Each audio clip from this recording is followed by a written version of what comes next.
Requested topic: Innocent by reason of brain tumor? Part of the mission of the Double Dummies project is to spread facts and to make them relevant for more people. This is why we invite our readers to participate, to put our science tools to work and have us research and answer questions with facts, to the best of our ability, and figures, also to the best of our developing ability. The first reader that submitted a request with us wondered, would evidence of a frontal lobe tumor that causes violent behavior be able to get someone acquitted of murder? What if the tumor is successfully removed after the murder is committed? This topic is right up our narrow neurolaw alley, but we will try and keep it brief. It is worth noting that whether people can get away with murder differs vastly from place to place. This was illustrated in our previous article regarding US versus EU human rights. Our inquiring reader is located in Europe, so we shall explore the question posed to us in the European socio-legal context. It is also worth mentioning that what is meant by acquitted and murder can be very particular in the law.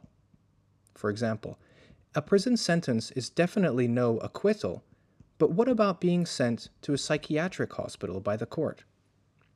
Many may already know that murder is not the same as its less evil brother, manslaughter, and these terms can vary between jurisdictions. We will pay attention to this as we attempt to address the reader's question. Would evidence of a tumor be enough to get someone acquitted of murder? The intersection between neuroscience and the law has been a focus of research for the past couple of decades, perhaps triggered by the increasing use of neuroscientific evidence in courts. In Europe, psychological and neuroscientific evidence is allowed into court as long as a reasonable relevance to the case at hand can be shown. Typically, the purpose of showing that a defendant was, at the time that the offense took place, suffering from a brain tumor is to determine guilt or legal responsibility. In terms of law in Europe, it has been argued that some types of coercive, in other words, forced upon a suspect, neuroimaging will, quote, in general and under certain conditions and safeguards, not contravene the right to privacy as set out in Article 8 of the European Convention of Human Rights, unquote. This means that European law would even be open to allowing for suspects to have their brains scanned against their will. Good luck with that, we would say. Generally, any physiological change, like a brain tumor, that would evidently cause a person to commit murder would usually qualify for use of the insanity defense, meaning that the person would be found not guilty by reason of their mental illness. The insanity defense. Legal insanity is a curious element of the criminal law, bridging two very different disciplines, psychology and neuroscience on the one hand, and law on the other. In many European jurisdictions, such as Germany, the Netherlands, and Poland, those who commit an illegal act because a mental illness makes them unable to see the potential wrong or to act on this insight are considered not guilty and their offense considered non-punishable. This rule seems to fit like a glove to a case where the murderer was driven by his brain tumor to commit a heinous act that, even if he was able to see the wrong in it, he would have been unable to act on his insight and refrain from his fatal actions. Such an evaluation of the perpetrator's insanity is typically carried out during the trial proceedings by medical or psychological reports, reviewing of brain scans, or testimony of expert witnesses such as psychiatrists and psychologists. If found not guilty by reason of insanity, the non-punishable principle does not mean that the defendant gets to go home.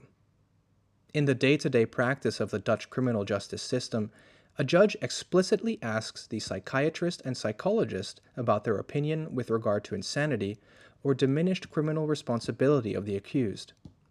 Depending on the case, a Dutch judge can order a compulsory hospital admission or confinement in a psychiatric hospital.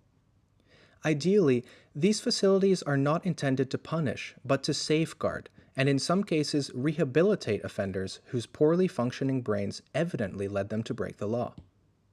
It is important to mention that despite such progressive European legislation on paper, the World Health Organization reports that up to 15% of the European prison population suffer from severe and enduring mental illnesses, such as schizophrenia or autism disorders.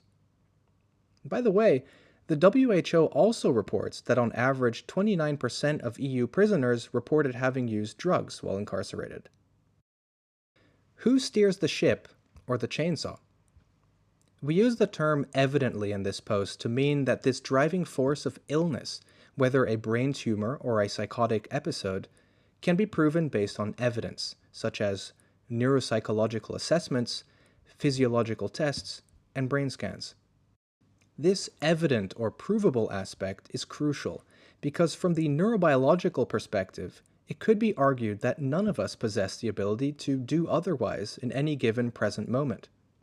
According to this argument, all behavior is the result of prior experience and underlying genetics. Thus, responsibility over specific actions cannot simply be assigned to a person with a brain tumor, a psychotic patient, a victim of abuse defending themselves, or an addict. The criminal justice system should then consider what is best for most people without spending energy assigning moral responsibility to an individual. Biologically, a brain tumor is just a very evident reason why someone was led to do a bad thing. In reality, there is increasing evidence that people do not choose to be who they are, and that we have no control or agency over whether we are capable of, or even fond of, murder. Yet this may not take away their practical responsibility. So, can a tumor patient get away with murder? According to the broad picture of European norms around sentencing cognitively impaired people that we laid out above, in most European jurisdictions, a murder driven by a brain tumor would not result in a prison sentence. At the very least, the brain tumor would be a big mitigating factor, lessening the sentence given to the murderous patient. Behavioral experts and other professionals across Europe are called to make judgments about mental illness, and specifically the mental state of the offender at the time that the offense was committed. This also brings us to something of an answer to the second part of our reader's request. Typically, under the law, the brain tumor would be a mitigating or acquitting factor if it was present during the time that the murder was committed. Although we appreciate that the courtroom theatrics of a suspect currently suffering from a tumor could play well for the defense, even in the timid, inquisitorial European state courts. In some recent cases, even if a behavioral expert could not establish any clinical diagnosis, the judge nevertheless concluded, after reviewing relevant evidence and expert opinions, that the defendant was suffering from a mental illness in the legal sense. In one key case, a convicted person began proceedings at the European Court of Human Rights, complaining that a compulsory hospitalization order for mental illness was imposed by state courts without objective medical expertise to support it, thus violating Article 5, Section 1, Paragraph E of the European Convention of Human Rights. We can simply take from this that, if anything, European-wide authorities and state courts generally have moved towards an increasing acceptance of medical and scientific evidence in theory, but where someone with a debilitating and dangerous brain tumor would end up in practice varies greatly between jurisdictions. At best, it would be a modern psychiatric facility for the criminally insane. At worst, it would essentially be a jail cell. We look forward to departing on more research adventures based on your requests. Head over to our request form